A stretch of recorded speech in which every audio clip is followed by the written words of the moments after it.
सत्संगत जी, प्यार से कहना धन निरंकार जी। आज जहाँ ये समागम का दूसरा रोज़ और कल सुबह भी वो शुरुआत में सेवा दल रैली का रूप, जहाँ सेवा का महत्व एक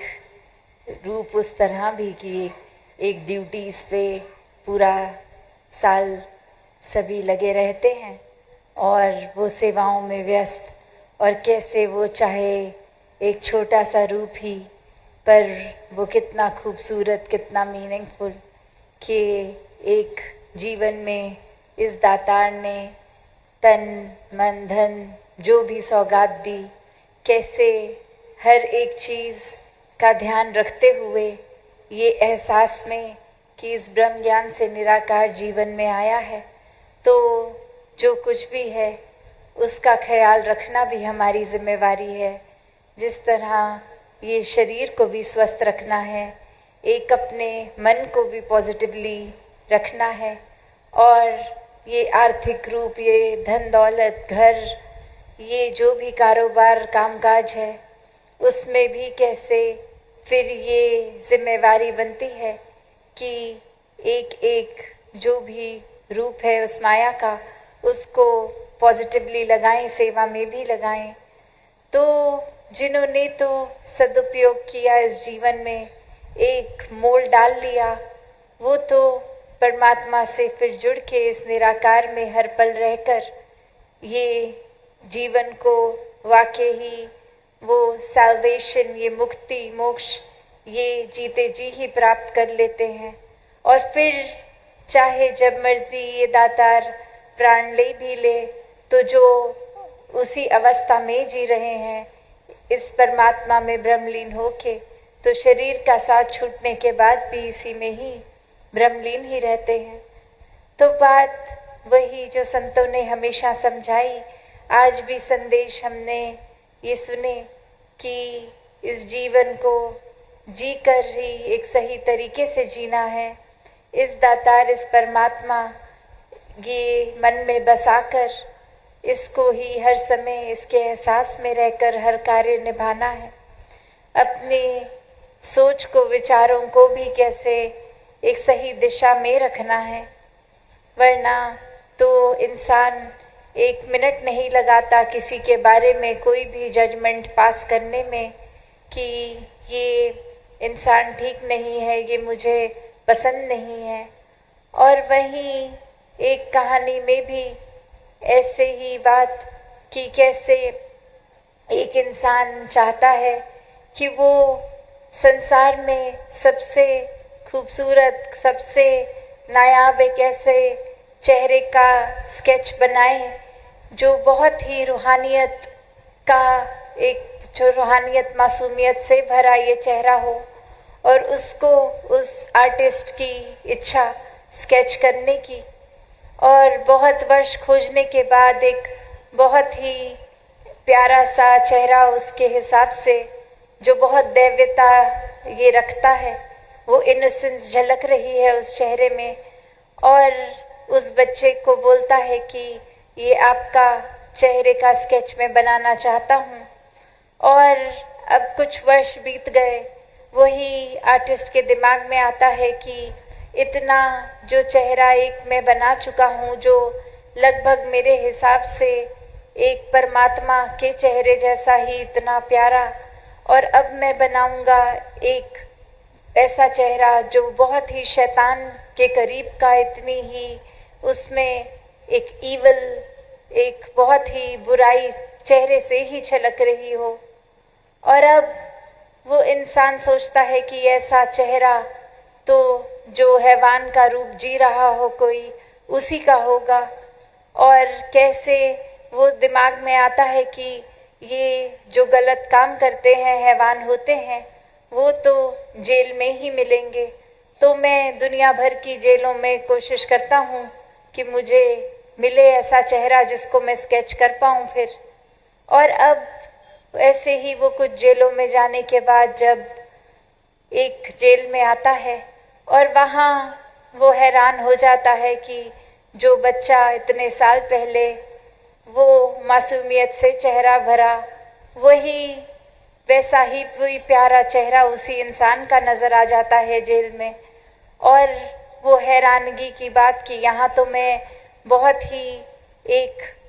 दीवान, एक ऐसे चेहरे को ढूंढने आया, और यहाँ तो ये चेहरा देखने में बहुत ही एक ठंडक महसूस हो रही है।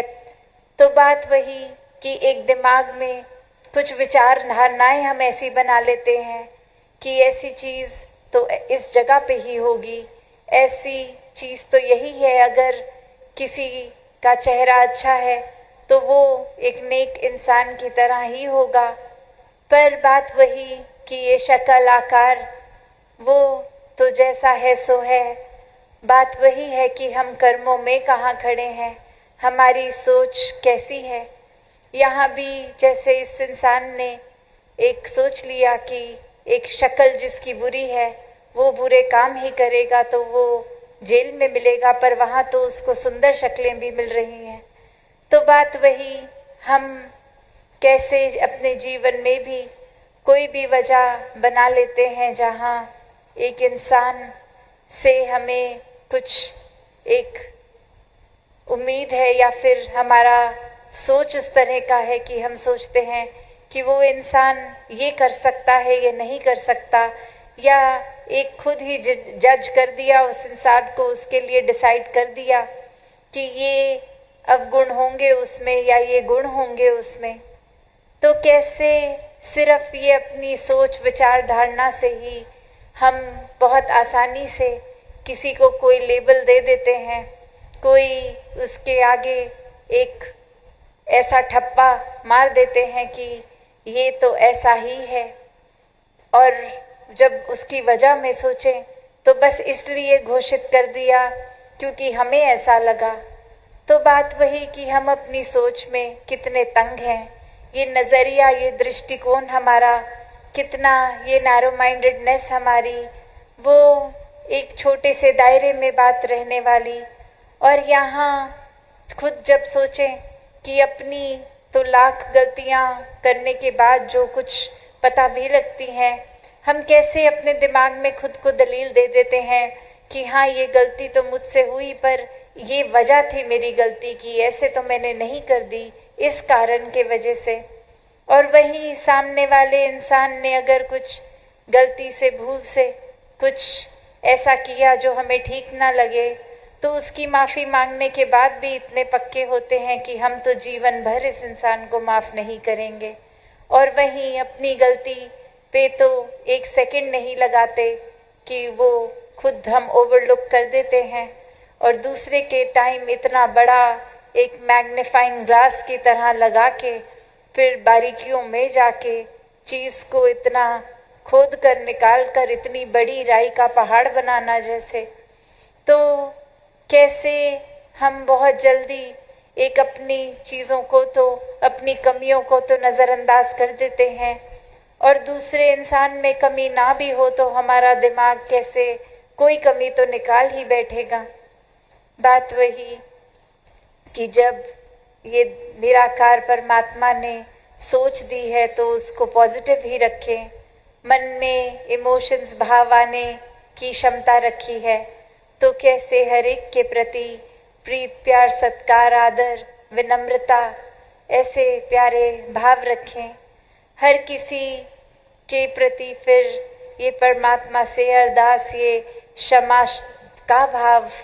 रखते हुए हर एक के प्रति रखें कि किसी ने कुछ किया भी तो ये बेनिफिट ऑफ द डाउट देकर वो बात निकाल दी गई कि इस वजह से हो गया होगा। अपनी इस दिमाग को हम उस कमी की ओर ना उनकी अच्छाइयों की ओर लगा के रखें। कैसे फिर ये दिल भी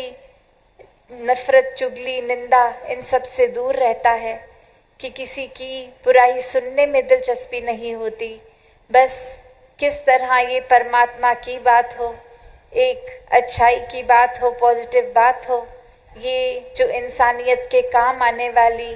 मानवीय गुणों से युक्त ऐसी बातें हों। कैसे फिर ऐसा व्यक्ति तो हर समय एक खुद भी जहाँ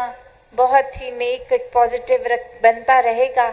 वहीं वो पॉजिटिविटी भी बिखेरेगा, एक अच्छाई, शीतलता, ठंडक, ऐसा माहौल अपने आप अपने आसपास उसके बनता जाता है, क्योंकि उस इंसान के अंदर वो सब गुण हैं। तो बात वही, जितना ज़्यादा इस परमात्मा को हम अपने हृदय में बसाते हैं, इसके हो जाते हैं, और इसी के रंग में फिर एकमिक होना, ये घुल जाना, एक ही एंटिटी, ये प्रेमा भक्ति की भी जो बात आती है कि ये मोही तो ही मोही में अंतर तो अब रहता ही नहीं है, ये एक ही हो गए, ये आत्मा परमात्मा एक ही हो गए। इस भक्ति की अवस्था में जहाँ भक्त और भगवान एक हो जाते हैं, और वही फिर भाव कि ये एक दूसरे की तो बात ही नहीं है, ये एक ही की बात हो रही है। अब एक अहंकार, एक ईगो ने मुझे अलग नहीं किया, ये प्यार से एकमिक होके ये रूप इतना प्यारा बनता जाता है, तो फिर एक दृष्टिकोण भी एक प्यार का ही बनता है। फिर हर किसी के प्रति हमारी ये इच्छा रहती है कि कैसे ये प्यार हर एक तक पहुँचे, ये दुनिया दूर कर दे वो सारे कारण जो एक किसी तरह भी दिलों में दीवार खड़ी कर रहे हैं। कैसे स्वाभाविक ही एक दिल से दूसरे दिल तक हम प्यार के पुल बनाते जाते हैं कि बस अगर ये दूरी है भी तो कैसे ये कनेक्शन बने, कनेक्ट कर दें हम, कि लाखों एक कारण होंगे जो भिन्न भिन्न रहेंगे हमारे, हमें डाइवर्सिटी का रूप, वो चाहे लिबास का हो, चाहे भोजन का हो, चाहे रहने सहने के तौर तरीके या रंग का, कोई भी ऐसी बात अगर है जो अलग करती है, पर भक्त तो यही समझाते हैं और जी के दिखाते हैं कि कैसे वो अलग अलग चीज़ें होने का मतलब ये नहीं कि उनको नफ़रतों के कारण बनाएं, कैसे वो अलग दिखने वाली हर चीज़ की अपनी अलग तरह की ही खूबसूरती होगी, वो प्यार से एक्सेप्ट की जाए, वो अप्रिशिएट की जाए, उसको एक बहुत ही स्वीकारते हुए दिल से, सिर्फ कोई मजबूरी की तरह नहीं। कि एक हम छोटी उदाहरण ही देख लें कि हम ट्रेन में, बस में इत्यादि अगर बैठे हैं और साथ ही कोई ऐसा इंसान जो हमारे विचारधारणा से एक कंफर्ट लेवल, हम आराम नहीं फील कर पा रहे हैं उनसे, तो कारण नहीं होगा कि वो शायद दूसरे जगह के होंगे, भाषा और होगी, कल्चर और होगा। तो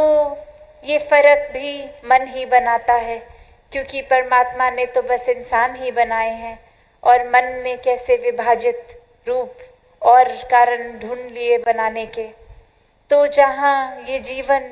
बहुत ही प्यार से जिया जा सकता है, बिना जजमेंट्स के जिया जा सकता है, वहाँ एक खुद ही हम अपनी चेतनता को इस्तेमाल करें, और इस ब्रह्म ज्ञान द्वारा ये निराकार का एहसास जब हर पल में होगा, तो भक्त तो कभी भी ऐसी कोई सोच रखेगा ही नहीं किसी के प्रति, ना अपने प्रति भी कोई नेगेटिव भाव आएंगे। तो हर किसी का जहाँ बहुत ही स्वाभाविक एक रूप है, जैसे अक्सर सत्संग में भी वो उदाहरण सुनते हैं कि एक बीज पूरे का पूरा वृक्ष बनने के काबिल है, और वो पोटेंशियल इतना, जहाँ वो फल भी होंगे, फूल भी होंगे, पत्ते भी होंगे, लकड़ भी होगी, रूट्स भी होंगे। और वहीं वो एक छोटा सा बीज अगर कहे कि मैं तो इस मिट्टी में लीन नहीं होऊंगा, तो फिर वो पॉसिबिलिटी बिल्कुल बचेगी नहीं। वो कहाँ से पेड़ अपनी पूरे एक असली रूप का ये उस तरह से बीज बन पाएगा। और उसी तरह अगर हम ये सोचें कि हम अहंकार, नफरत